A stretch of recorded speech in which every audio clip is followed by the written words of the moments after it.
दांश सूरी पाठक योगिना काय बचो मनो योगी सुध तत्वस्त लब्धे। और यहाँ पर हम लोग प्रातः काल इस जिन देशना सार के प्रथम भाग को पढ़ रहे हैं। इसमें कल चर्चा हो रही थी पाप, बुरे काम करने को पाप कहते हैं, सब जानते हैं।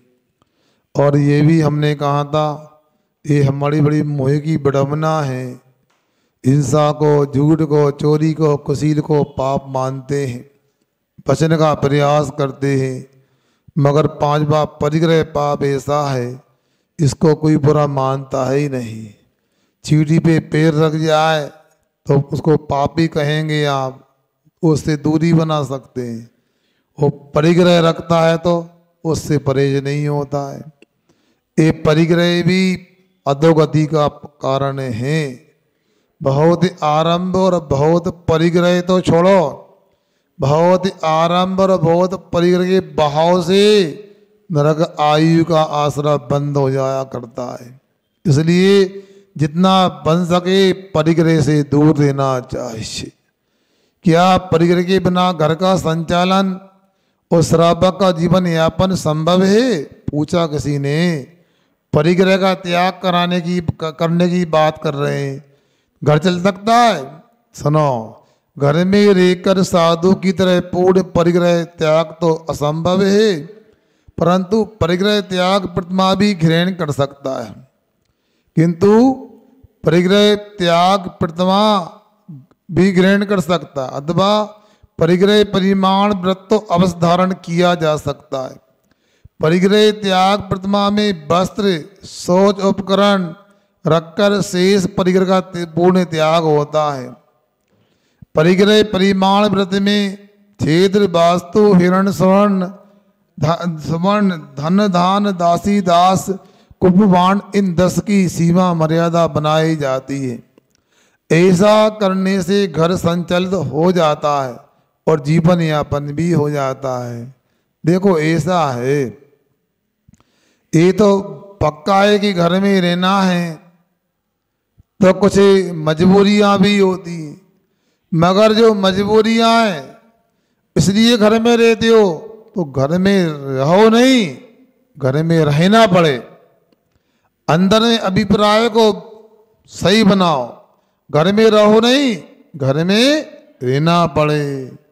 मंदिर से घर जाओ नहीं, क्या जाना पड़े। और मंदिर से, घर से मंदिर आना ना पड़े, आए तो मैं समझता हूं जल से भिन्न कमल हो सकते हैं, कादे में हेम अमल हो सकते हैं, कीचड़ में भी सोना निर्लिप्त रहता है, निर्मल रहता है। इसी प्रकार घर में भी रह सकते हैं। किंतु क्या ऐसा लगता है कि शायद हमारे पहले कोई घर गृहस्थी में रहे नहीं? कैसे कैसे दुनिया में लोग हैं। पंडित बनारसी दास जी की चर्चा आती है, जो आगरा निवासी थे, घर में रहते थे और आप लोगों की तरह ग्रस्त थे। रात में चोर घर में घुस गए, वो सामान पोटलियों में बांध लिया। इतनी बड़ी पोटली बांध ली, वजनदार हो गई, उठा नहीं पा रहा था चोर। उनकी नींद खुली, उन्होंने कहा भैया परेशान नहीं, मैं हाथ लगा देता हूँ, ले जाओ। चोर भी हक्का बक्का रह गया कि ऐसा कैसा बताओ। हल्ला किया ना गुल्ला किया ना कुछ प्रतिकार विरोध किया, कहता ले जाओ तुम तो। ऐसे होते ही घर में रहने वाले ग्रस्त। एक उदाहरण और सुनाता हूं आपको। पंडित सदाशिवदास जी जयपुर निवासी थे। वो किसी राजा के यहाँ सेवाएं देते थे। महंगाई बढ़ने से उनका जो वेतन था 6 रुपये महीना, वो 8 रुपये कर दिया। पंडित जी को पता नहीं पड़ा। जिस दिन वेतन लेने गए तो उस क्लर्क ने, लिपिक ने, क्या कैशियर का है, खजांची का है, उसने 8 रुपये थमा दिए। उन्होंने कहा भैया ये 6 रुपये देना था, 8 ज़्यादा हो गए आपके। नहीं नहीं, 8 रुपये ही मिलना है इस महीने से। क्यों? सबका वेतन बढ़ गया है, क्योंकि महंगाई बढ़ गई है। ये राज्यसभा में पास हुआ है। पंडित जी तो भैया 6 रुपये चाहिए, मुझे 8 रुपये नहीं चाहिए, जिसको ज़्यादा चाहिए उसको दे दो, मेरा काम 6 रुपये में चलता है और मैं 8 रुपये नहीं लूँगा। इस बात राजा के पास पहुँची कि पंडित सदा सुखदास जी 8 रुपये मंजूर नहीं कर रहे, वो स्वीकार नहीं कर रहे, वो कहते मैं 6 रुपये ही लूँगा। राजा को लगा हो सकता है आवश्यकता ज़्यादा हो तो पंडित जी को और वेतन की आवश्यकता हो, इसलिए उन्होंने इस प्रकार विरोध किया हो। पंडित जी को बुलाया, पंडित जी साहब क्या बात है, आप पूरा वेतन क्यों नहीं ले रहे? नहीं नहीं राजन, मुझे 6 रुपये में ही अनुकूलता है, 8 लेकर क्या करूँगा, परिग्रह पाप होता है। उन्होंने कहा नहीं नहीं महंगाई बढ़ गई, नहीं मेरा काम चलता है। उन्होंने कहा नहीं लेना पड़ेगा। देखो आप जिद नहीं करो, आपको 8 रुपये यदि देना है तो एक काम करो, मैं रत्नखंड श्राप का आचार्य की बचनी का लिख रहा हूँ, टीका लिख रहा हूँ और मुझे समय कम मिलता है, इसलिए मेरे काम के घंटे कम कर दिए जाएं, वेतन न बढ़ाया जाए। राजा ने कहा पंडित जी वेतन तो आपको 8 रुपये ही लेना होगा और काम के घंटे की बात है, जितना अनुकूल हो उतना आना, बाकी बचनी का लिखते रहना, आपको कोई बंधन नहीं रहेगा। बताओ क्या नाम था? हैं छोड़ सा बोलो ना, डर लग रहा है क्या? सदा सुख दास, सदा सुख दास मतलब सिद्धों के सदा सुख होता है, उनके दास यथा नाम तथा काम, ऐसे घर में रहने वाले ग्रस्त होते हैं। क्यों सुन रहे हैं आप लोग? कितनी बातें करते हैं, दिन में भी रात में भी 24 घंटे परिग्रह संग्रह में लगे रहते हैं, न्याय से भी और अन्याय से भी, ईमानदारी से भी और बेईमानी से, सब प्रकार चलता है। मगर सोच लो जब जागो तभी सवेरा है, इसलिए ये परिग्रह को लेकर चर्चा कर रहे हैं। परिग्रह पाप का क्या परिणाम होता है?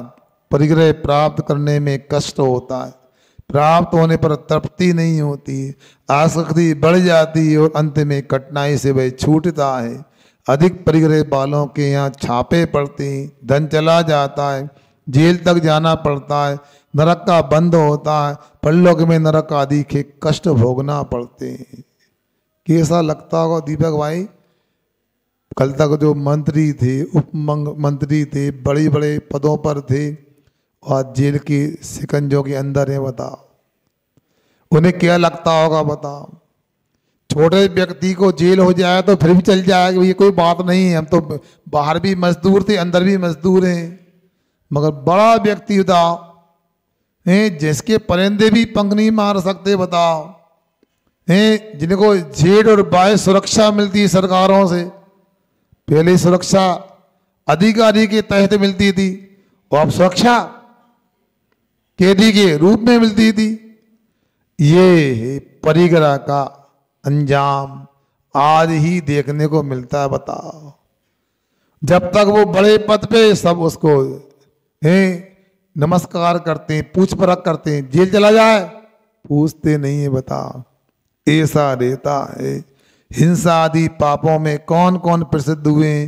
प्राचीन काल में तो सुनो, आचार्य श्री समध्व स्वामी जी ने रत्नखंड श्राप का 4 ग्रंथ में कहा है, धन श्री सत्य घोषौच तापसा रक्षका बपि उपाकेयस्तता संसरो नवनीतो इताक्रमम।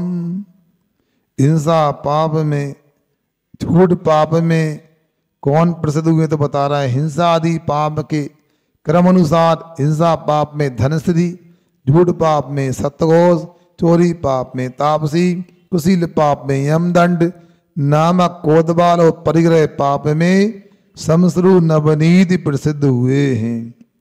धनश्री आदि की कथा रत्नखंड श्राप का 4 की संस्कृत टीका से अवश्य पढ़ें। ग्रंथ विस्तार वैसे यहाँ बस एक समश्रु की नवनीत की कथा लिखते हैं। अयोध्या नगरी में भवदत्त नामक सेठ था, उसकी स्त्री धनदत्ता और पुत्र लुब्धदत्त था। एक बार लुब्धदत्त व्यापार करने दूर गया, जो धन कमाया था वह सब चोरों ने लूट लिया। फिर निर्धन होकर लौट रहा था, उसने मार्ग में किसी गोपाल से पानी के लिए छाछ मांगी, यानी पीने के लिए, गोपाल से पीने के लिए छाछ मांगी। फिर छाछ पी चुकने पर उसका मक्खन मुंह में लग गया। ऐसा देख उसने ये विचार कर मूंछों का मक्खन निकाल लिया कि इससे व्यापार करूंगा। इसी तरह प्रतिदिन मक्खन का संचय करने लगा, जिससे उसका नाम शमश्रु नवनीत प्रचित हो गया। शमश्रु ने मूछ होती है और नवनीत चिपकता था, तो संज्ञा शमश्रु नवनीत हो गई। इस प्रकार उसके पास प्रस्थ प्रमाण घी हो गया। सर्दी के दिन थे, वह घी के बर्तन को अपने पैरों के निकट रखकर और खाट के नीचे अग्नि रखकर, खाट के नीचे यानी आगे अग्नि रखकर बिस्तर पर पड़ गया। वह विचार करता है कि घी से धन कमाकर मैं सेठ बन जाऊंगा, फिर सामंत महासामंत राजा महाराजा पद प्राप्त कर चक्रवर्ती बन जाऊंगा। उस समय में 7 खंड के महल में सैया तल पर पड़ा होऊंगा। चरणों में सुंदर स्त्री हाथ से मेरे पैर दाबेगी और मैं इसने बस पेड़ से ताड़ित करूंगा। ऐसा विचार कर सचमुच ही वह स्वयं को चक्रवर्ती समझ लेता है और पैर से ताड़ित करता है, जिससे घी फैल गया और अग्नि भड़क गई, झोंपड़ी जली और परिग्रह परिमाण रहे तो हो ही मर गया, दुर्गति को प्राप्त हुआ। एक काल्पनिक नहीं, यथार्थ ही। जैसा करते वैसा ही रात में याद आता, स्वप्न आते। सोच लो, विचार कर लो। पहले धन के लोभ में विदेश चला गया कमाने के लिए और धन चला गया क्योंकि पुण्य नहीं था उसका। इसके बाद क्या हुआ देख लो। ऐसा लोभी था कि घर का कुछ नहीं था, मांग कर छाछ पीता था और पी करके फिर क्या ये लोभ कसाय में पड़ गया कि मैं चक्रवर्ती बन जाऊंगा। कहाँ तो झोपड़ी ने मेरे वाला छाछ मांग के पीता है और परिग्रह संज्ञा कितनी भयंकर उसके पास में है। इसलिए परिग्रह होने मात्र से कुछ नहीं, परिग्रह के बहाव से ही अनर्थ होने वाला है। इसलिए परिग्रह रखो अथवा न रखो, परिग्रह की दुर्दशा को समझने का प्रयास करो। कहीं ऐसा नहीं समझ लेना कि महाराज आपने ठीक कहा, हम परिग्रह का बहाव तो नहीं रखेंगे, परिग्रह का त्याग नहीं करेंगे। ऐसा नहीं, बाहर में भी परिग्रह है, धर्म से परिग्रह है तो बहाव तो नियम से होगा ही होगा उसका। हाँ, परिग्रह नहीं होने पर भाव हो भी सकते और नहीं भी हो सकते हैं। इस प्रकार अपने को इनसे बचने का प्रयास करना चाहिए। अब देखो कुछ यहाँ पर अपना स्मरण शक्ति का परीक्षण करने के लिए लिखा है नीचे, जोड़ी बनाने का। हिंसा पटाखे चलाना है, पूर्वा भील महावीर स्वामी बने, खेती क्या औद्योगिक हिंसा, चूल्हा जलाना आरंभ हिंसा, अच्छा, और धन संग्रह करना है परिग्रह पाप होता है। मुनि रक्षा में हिंसा विरोधी हिंसा होती है। क्या मुनि रक्षा में हिंसा विरोधी हिंसा होती है क्या? नहीं सुनो तो, मुनि महाराज की रक्षा करने में विरोधी हिंसा हो भी सकती है। उपसर्ग आ गया, बाधा आ गई, कोई महाराज को बाधा पहुंचा रहा, तो अब देखो वो सुवर्ण ने हिंसा की कि नहीं की। इसलिए मुनि रक्षा में विरोधी हिंसा होती है, ऐसा अपने को करना चाहिए। हाँ हाँ सही है। राम के जीव ने पूर्व में रात्रि भोजन किया था, गलत। हंसी मजाक में झूठ बोलना पाप नहीं है, गलत। चोरी में, हाँ, चोरी में सप्तगोष्ठ प्रसिद्ध हुआ था, गलत। बिना दी वस्तु लेना चोरी होती है, सही। अब देखो, अब थोड़ा गतियों को लेकर के भी चर्चा यहाँ करते हैं। नरक में गति किसे कहते हैं और कितने प्रकार की होती है।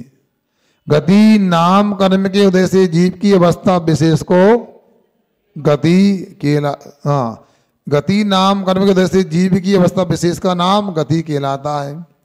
गतियां 4 प्रकार की होती हैं, नरक गति, त्रंच गति, मनुष्य गति और देव गति।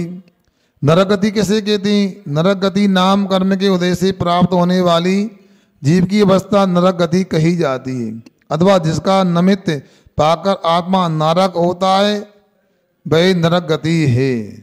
पाप के फल से अनेक असहनीय दुखों को भोगने वाले जीव नारकी कहलाते हैं, इस प्रकार जानना चाहिए। उन नारकियों की गति नरक गति है जो परस्पर में रत नहीं है, प्रीति नहीं रखते हैं, उन्हें नारद कहते हैं और उनकी गति को नरक गति कहते हैं। नारत, रता ने प्रीति भाव, लीनता, जहाँ किसी से आपस में प्रीति का भाव नहीं होता है, वहाँ तो आपस में दुख देने वाले होते हैं, ऐसी नरक गति है। अब यहाँ पर भी यदि हमारी परिणति ऐसी हो, परिवार में रहते हैं, समाज में रहते हैं, आपस में प्रेम वात्सल नहीं है, लड़ाई झगड़े करते हैं, तो क्या कौन खिलाएंगे? नारक, नारक हो जाएगा। कहने का मतलब यह है यदि जैसे काम करेंगे बेसी संज्ञा मिलेगी। और कहते भी हैं कोई लड़ाई झगड़ा करता, कैसे लड़ते हो तुम लोग बताओ? नारकियों की तरह, कुंजड़ों की तरह, बोलते नहीं बोलते। इसलिए अपने को भी वात्सल अंग का पालन करना चाहिए और परिचय वात्सल अंग का देना चाहिए। सम्यक दृष्टि है और जैनी है। जैनी का मतलब यथार्थ में सम्यक दृष्टि ही होता है। और हमने कहा था हमसे जैनी है तो झगड़ा नहीं, और झगड़ा है तो अब देख लो कौन कौन जैनी यहाँ पर है। आखिर क्यों झगड़ा करना, किस बात को लेकर? बनारसी दास जी की चर्चा आपके बीच में रखी, सदा सुख दास जी की चर्चा रखी। इस प्रकार आप लोगों को सोचना चाहिए। कुछ नीति की बातें भी आप लोग याद रखा करो। एक बात, सागर में डॉक्टर अमरनाथ जी थे, ध्यावसान हो गया, बोलते थे वो, बिन मांगे तो दूध बराबर, मांग लिया तो पानी, वो कहलाता खून बराबर, जा में खींचा ताने। क्या बिना मांगी कुछ मिल जाए तो दूध के बराबर हो गया, और मांग के मिला तो पानी हो गया, और जहाँ में खींचा तानी होती वो खून बराबर। इसलिए अपने को जो मिला है संतोष करो, ज्यादा खींचा तानी की बात बिल्कुल नहीं। नरक कितने होते हैं? नरक 84 लाख होते हैं जिनको बिल कहते हैं। हम लोगों को आधार कोई आधे के रूप में समझ के कितने नरक? 7 नरक होते हैं। आचार्य की नरक 7 नहीं होते, 7 पृथ्वियां होती हैं। 7 पृथ्वियों में 84 लाख नरक होते हैं। यदि 7 नरक के देंगे तो पहली पृथ्वी में, कौन सी पृथ्वी? रत्न प्रभा पृथ्वी है, उसमें फिर नरक माने जाएंगे। मगर नहीं, वहाँ तो भंवर बांसी और बेंतर जाति के देव भी रहते हैं। ऊपर के खरबाग और पंख बाग में 16,000 खरबाग, नहीं 16,000 प्रमाण जो खरबाग है, और 84,000 योजन प्रमाण पंख भाग है। इसके नीचे जो अव्वल भाग है वहाँ नरक होते हैं, वहाँ नारकी देते। इसलिए ये 7 पृथ्वियों में चर्चा जो है वो सुनो आप। 84 लाख कैसे होते हैं? रत्न प्रभा पृथ्वी में 30 लाख बिल होते हैं। सरकारा प्रभा पृथ्वी में 25 लाख बिल होते हैं। बालुका प्रभा पृथ्वी में 15 लाख बिल होते हैं। पंख प्रभा पृथ्वी में 10 लाख बिल होते हैं। धूम प्रभा पृथ्वी में 3 लाख बिल होते हैं। तमा प्रभा पृथ्वी में 5 कम 1 लाख बिल होते हैं। महात्मा प्रभा पृथ्वी में मात्र 5 बिल ही होते हैं। ऐसे जोड़ लगाओ तो 84 लाख बिल होते हैं। नरक संबंधी 7 पृथ्वियों के नाम बताओ जो ऊपर के दिया। रत्न प्रभा, सरकरा प्रभा, बालुका प्रभा, पंख प्रभा, धूम प्रभा, तमा प्रभा और महातवा प्रभा जानना चाहिए। रत्न प्रभा आदि पृथ्वियों में स्थिति नरकों के नाम कौन से? क्या नरक रत्न प्रभा आदि पृथ्वी में स्थित नरकों के नाम कौन से हैं? ये अपने को नरकों स्थित है, स्थिति नहीं हो।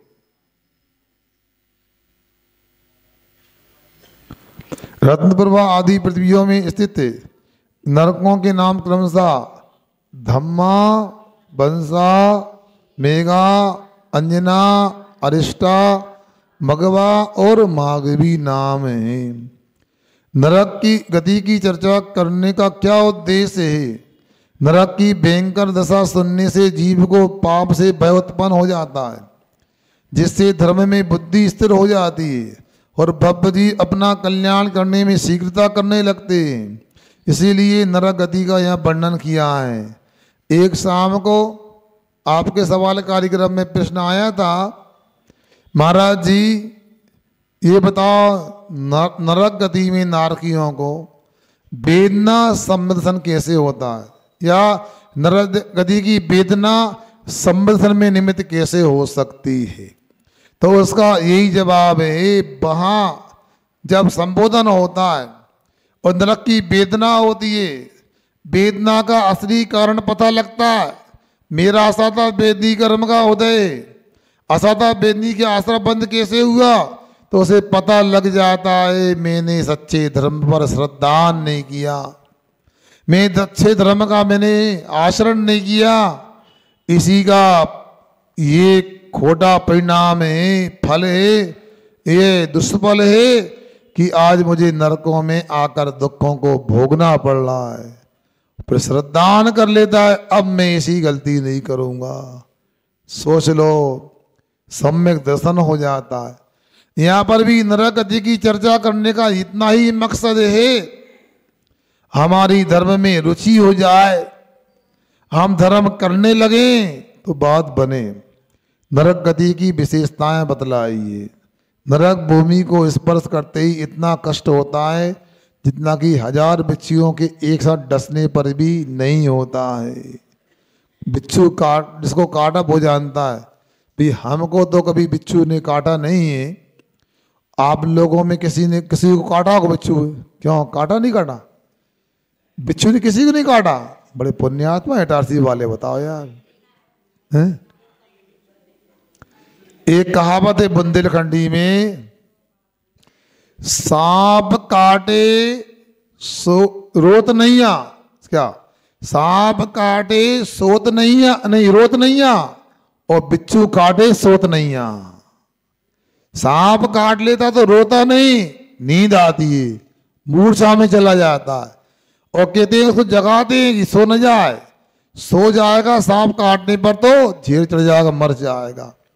और बिच्छू काटता है तो खुद तो सोता ही नहीं, परिवार के लोग भी नहीं सोते, अरे मोहल्ला वाले भी जागते रहते हैं। ऐसी वेदना होती, इतना चिल्लाता, इतनी वेदना होती है। और काला जंगली बिच्छू हो तो कहना ही क्या फिर। इसलिए अब ऐसे बिच्छू के काटने से, डसने से यदि मान लो इतना कष्ट होता है, वहाँ 1000 बिच्छुओं से भी ज्यादा कष्ट होता है नरक की भूमि को स्पर्श करने मात्र से। काले धुएं के वर्ण का शरीर होता है जो अत्यंत घनावना और सुगंधित होता है। अशोक क्या है? अत्यंत घनावना और दुर्गंधित होता है। अशुभ अपृथक विक्रिया होती है। सभी को अवधि ज्ञान वन कर्म का 6 उपशम होता है। सम्मित दृष्टि को अवधि ज्ञान और मित्र दृष्टि को विभंग ज्ञान, ऐसा जानना। मुख्य रूप से 8 प्रकार के कष्ट होते हैं। भूमि ईश्वर संबंधी, बेतरणी नदी संबंधी, सिमर वृक्ष से गिरने वाले पत्तों संबंधी, असुर कुमार के बढ़ाने संबंधी, सर्दी संबंधी, गर्मी संबंधी, भूख संबंधी और प्यास संबंधी कष्ट होते रहते हैं। इनका वर्णन तो हम संक्षेप में ही कर सकते हैं। अनुभव और यथार्थ वर्णन तो वही हो सकता आपको जब नरक की स्थिति है। ऐसा है, शरीर में निगोदिया जीव नहीं होते, क्योंकि वह व्यतिरिक्त शरीर होता है। किनका? नारकियों का। ऐसा ही देवों का भी विकृत शरीर होता है, निगोदियां नहीं होती, दाढ़ी मूछें नहीं होती हैं। सुना है आप लोग, दाढ़ी मूछें नहीं होती हैं, अकाल मरण नहीं होता है, नपुंसक वेदी ही होता है, हुंडक संस्थान होता है, आयु समाप्त होते ही शरीर कर्पूर की तरह उड़ जाता है। ऐसा ये शरीर और ऐसी नरक गति की बात यहाँ बताई जा रही है। नार की 36 प्रकार के तीक्ष्ण शस्त्रों पर उपवास सैया से गिरते हैं और गेंद सम अंतर्मुख उछलते रहते हैं, ऐसा यहाँ पर बता रहे हैं। नारियों का भोजन क्या होता है? नरक में जीवों को इतनी भूख लगती है कि मेरू पर्वत के बराबर, खाद्य पदार्थ भी अल्प होता है, प्यास इतनी लगती है कि स्वयंभू रमण समुद्र का जल भी अपर्याप्त होता है, परंतु खाने के लिए नरक की मिट्टी और पीने के लिए बेतरनी नदी का दुर्गंध जल मिलता है।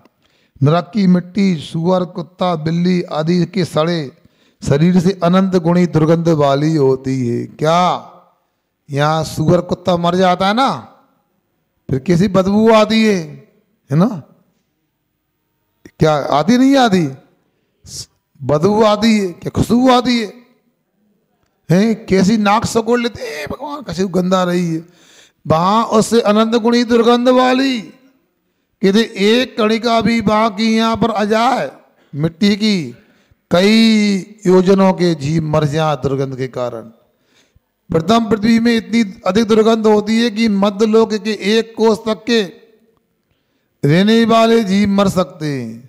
प्रथम पृथ्वी से आगे द्वितीय आदि पृथ्वियों में मिट्टी की घातक क्षमता आधा आधा कोस और बढ़ जाती है। अब सोच लो, ये सब वहां पर हमने लाखों करोड़ों वर्षों तक शास्त्र की भाषा में सागरों पर्यंत भोगा है, यहाँ आकर भूल जाते हैं। पूर्व का यदि याद हो जाए तो फिर हम अपना बचाव करने के लिए पुरुषार्थ करेंगे। क्या क्या खाते हैं बताओ, मुझे समझ में नहीं आता। दुनिया में इतनी अच्छी अच्छी वस्तुएं हैं मगर अपक्ष का सेवन लोग करते हैं। लोग ऐसी वस्तु खाते, स्वास्थ्य भी खराब होता, जीवों की हिंसा भी होती है। मगर देखो यहाँ जो करना कर लो, मगर वहाँ बच नहीं सकते हो। और ये भी याद रखो, यहाँ आदि मान लो कोई गलत काम करते हो, मांस भक्षण कोई करता है, शराब पीता है इत्यादि दूसरे पाप करता है, तो यहाँ तो आपका पुण्य का उदय भी चल रहा है, मगर पर्याय छूटने के बाद नरक जाना तो निश्चित है। क्योंकि मांस भक्षण शराब आदि का पान करना नरक के बिना और क्या मिल सकता उसके लिए बताओ। अब ऐसी नरक में वेदना है, यदि किसी प्रकार किसी जीव को संबोधन किया जाए, उसको प्रेम से समझाया जाए, डांट के फटकार के समझाया जाए, जेल आदि की यातना दे के समझाया जाए, तब भी नहीं समझेगा तो क्या। और जो ऐसी यातना देकर समझा रहे हैं वो दुश्मन नहीं मित्र हैं। देखो हमारे यहाँ भारतीय कानून व्यवस्था में एक अच्छी बात है, यहाँ पर क्रूरता का बर्ताव नहीं होता है। कैदी के साथ भी अपराधी के साथ भी एक सुधार करने का व्यवहार होता है।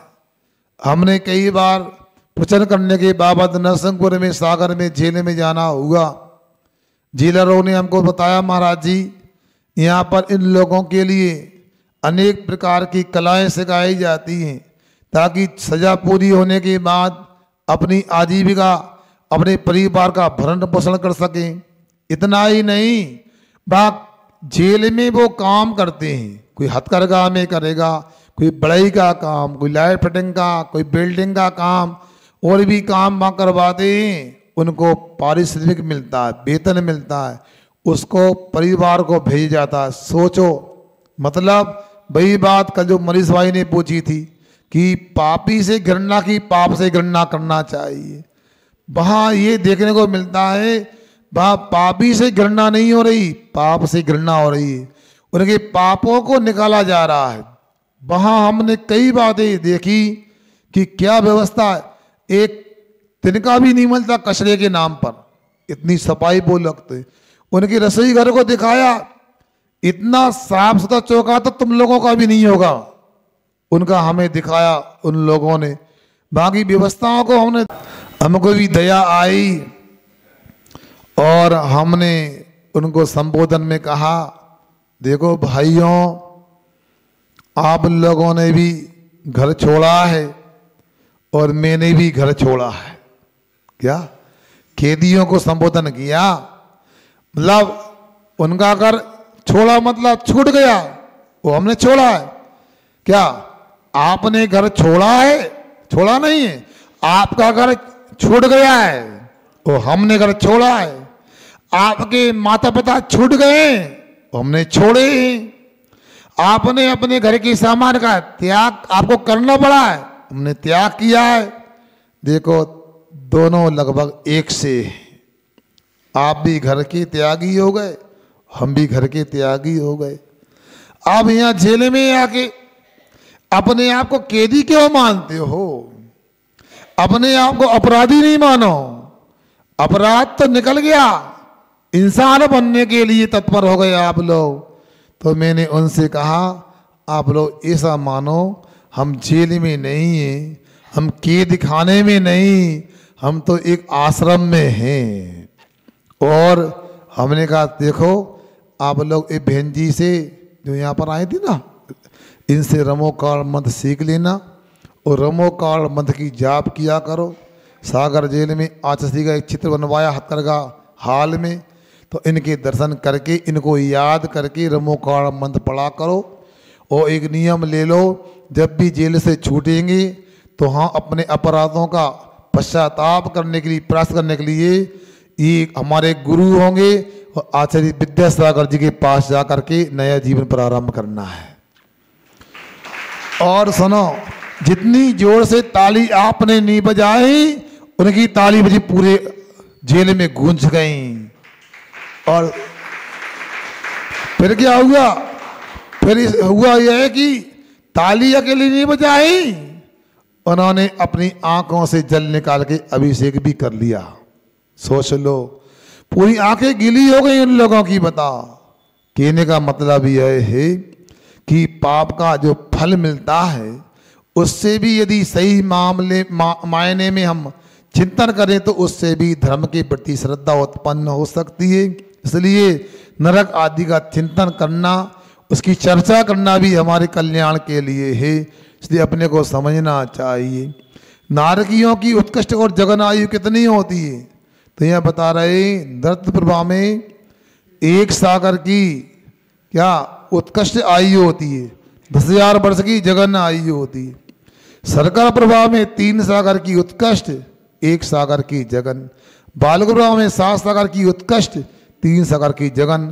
पंख प्रभाव में 10 सागर की उत्कृष्ट, 7 सागर की जगन। धूम प्रभाव में 17 सागर की उत्कृष्ट, 10 सागर की जगन। तमा प्रभाव छठी पृथ्वी में 22 सागर की उत्कृष्ट, 17 सागर की जगन। और महात्मा पृथ्वी में 33 सागर की उत्कृष्ट और 22 सागर की जगन होती है स्थिति।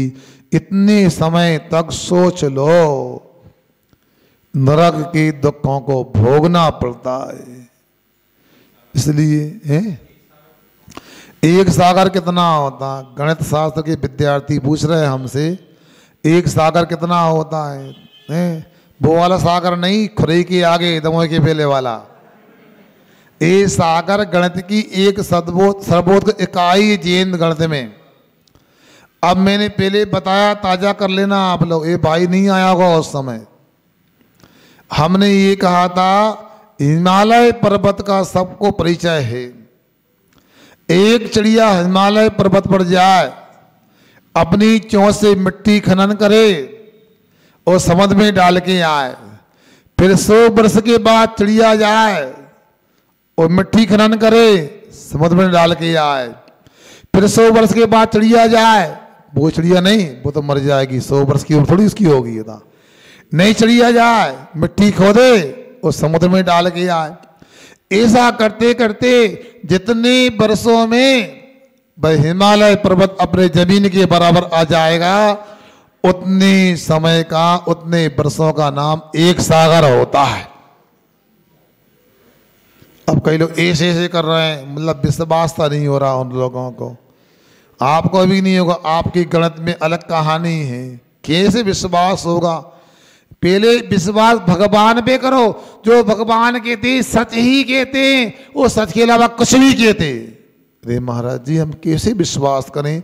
यहाँ तो बड़ी बड़ी बातें होती हैं कि 500 धनुष का आदमी होता था, ऋषभदेव 500 धनुष के थे, बाहुबली 550 के थे, और एक धनुष में 4 हाथ होते हैं, एक हाथ में 1.5 फुट होता है, मतलब 3000 फीट का आदमी हो सकता है। हम तो विश्वास नहीं कर सकते। यदि आप विश्वास नहीं कर सकते तो आप जेनी नहीं हो सकते। मतलब हमारा दबाव बना के जेनी बना रहा है जबरदस्ती, मतलब अंदर में जमना तो चाहिए।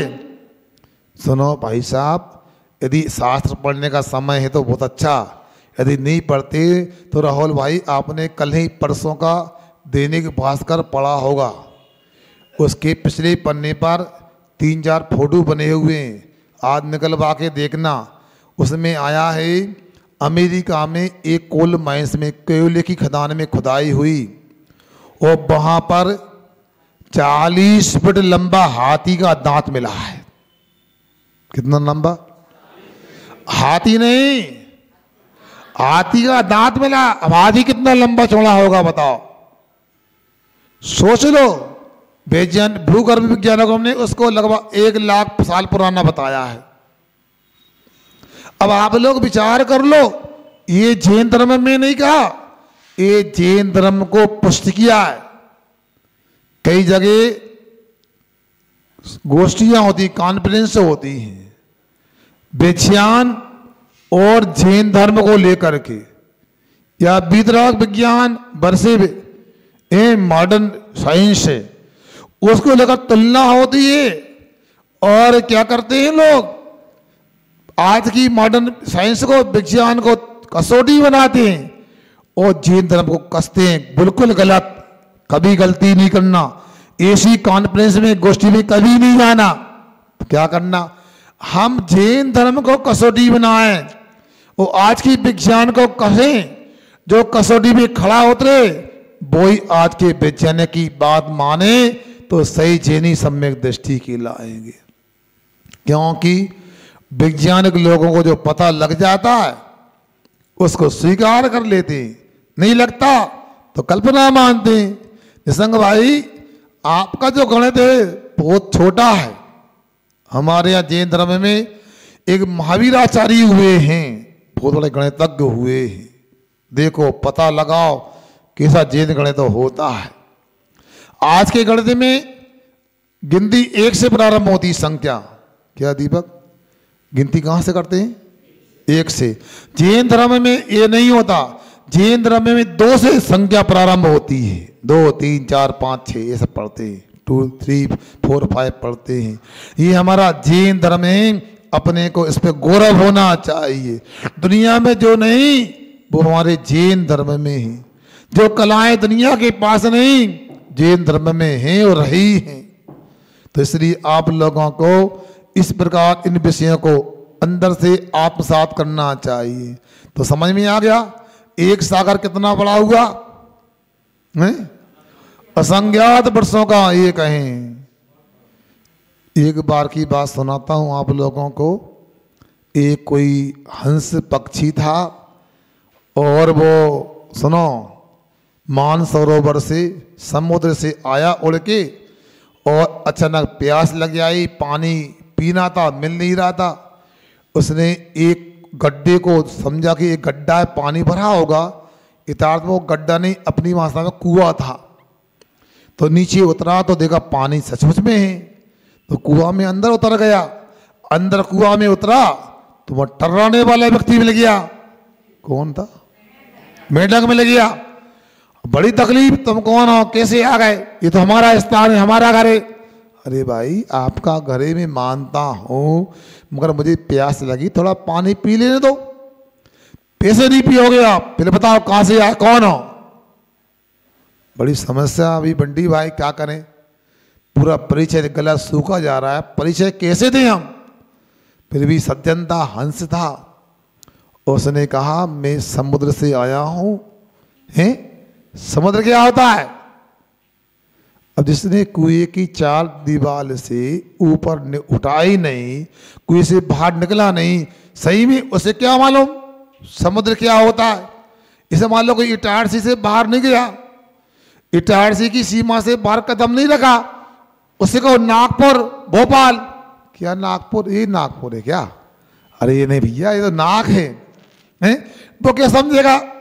उसी प्रकार उससे कहा समुद्र से आया हूं, तो उसने समुद्र का मतलब क्या होता है? क्या होता है? पानी होता है। कितना होता है? पानी तो मेरे कुएं में भी होता है। तो इतना बड़ा, इससे छोटा नहीं, कुएं से बड़ा। कितना बड़ा? मेढक इतना बड़ा होता है, नहीं इससे भी बड़ा होता है। पेड़ फैलाती इतना बड़ा होता है। सुन ले भाई कहानी पूरी। हाँ, क्या कहा? इससे बड़ा? हाँ, तो उससे क्या इससे भी बड़ा होता है।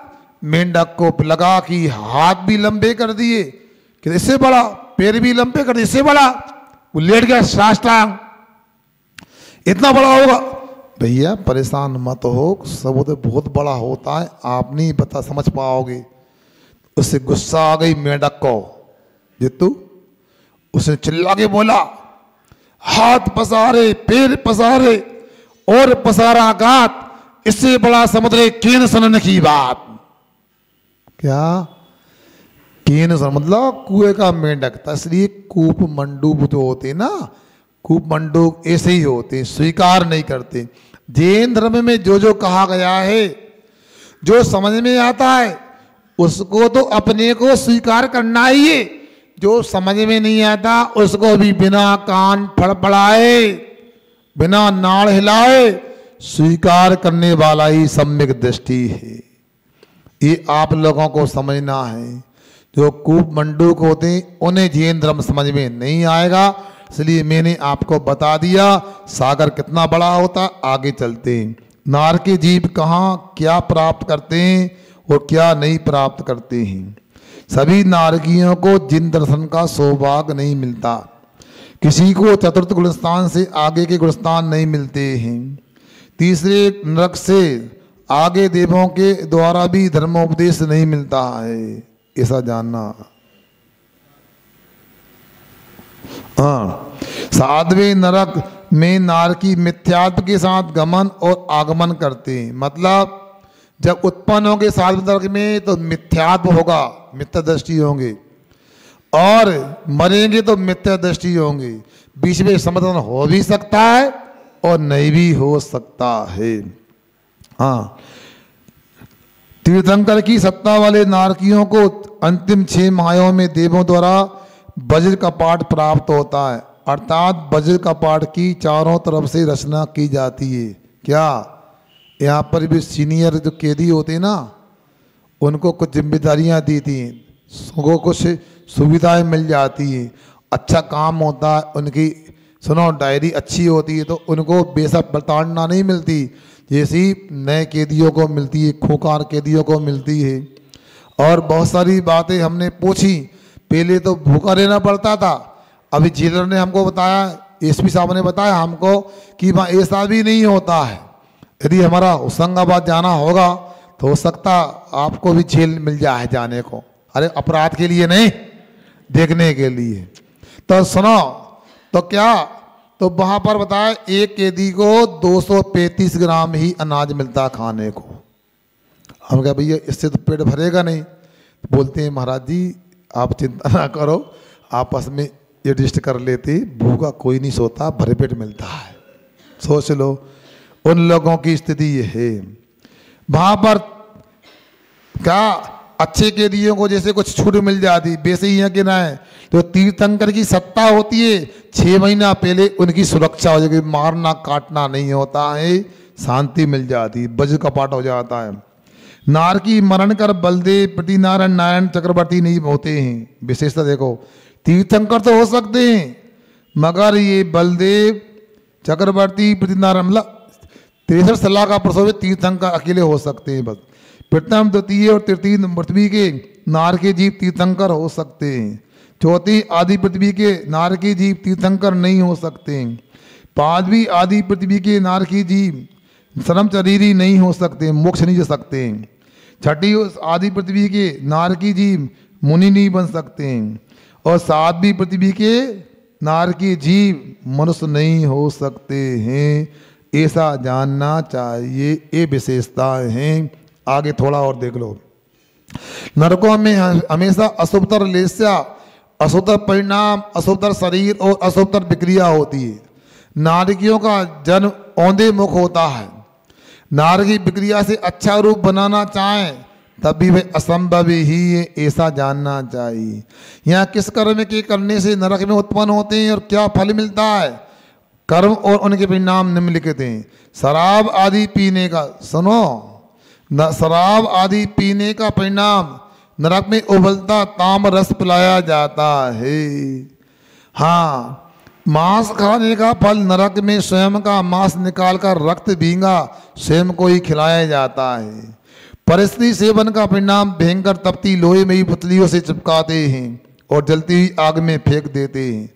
और भी कोई व्यसन बुरे कार्यों के करने पर सूली पर चढ़ाया जाता है, सागल से बांध करोत से चीर देते हैं। अंगोपांग नष्ट करने का फल नरक में शरीर के छोटे छोटे तिल बराबर टुकड़े किए जाते हैं। आंख फोड़ने पर नरक में आंखों में गर्मा गर्म तेल आदि डाला जाता है। खोटे विचारों का फल नरक में यंत्र आदि से पीसते हैं। पैर आदि को फाड़ दिया जाता है। झूठ बोलने वाले की नरक में जीभ उखाड़ी जाती है, दांत तोड़े जाते हैं। इस प्रकार अपने को जानना चाहिए। हाँ, मुख में बलात् भयंकर सर्प आदि ठूसे जाते हैं। इस प्रकार नरक की दुर्दशा होती है, अपने को बचना चाहिए। नरक जाने के कौन कौन से कारण हैं? बहुत आरंभ और बहुत परिग्रह। बहुत आरंभ और परिग्रह के परिणाम नरक जाने के मुख्य कारण हैं, जैसे सप्त व्यसन करना, कुत्ते बिल्ली आदि हिंसक जीव पालना, बूछड़ खाना चलाना, चमड़ा, कीटनाशक, शराब, गर्भपात की दवा, रेशम, आतिशबाजी आदि का व्यापार करना, ईंट के भट्टे लगाना, त्रस्त जीवों की संकल्पी हिंसा करना, जंगल में आग लगाना, जंगल कटवाना आदि नरक के कारण होते हैं, कारण हैं, जानना चाहिए। एक और ले लो, नरक जाने से कैसे बचे? हिंसा आदि पाप कार्यों का हमेशा के लिए त्याग करें, दया धर्म में प्रवृत्ति करें, देव शास्त्र में श्रद्धा बनाएं, फिर आपको नरक के रास्ते बंद मिलेंगे। कितना सरल सा उपाय है कि अपन सदाचार में जीवन जिए और देव शास्त्रों में श्रद्धान करें, विश्वास करें, तो आचार्य कहते हैं आपको कोई नरक भेज नहीं सकता, आप नरक जा नहीं सकते। नरक आयु का संवर नियम से हो जाएगा। इतना ही रखते हैं। अहिंसा परमो धर्म की।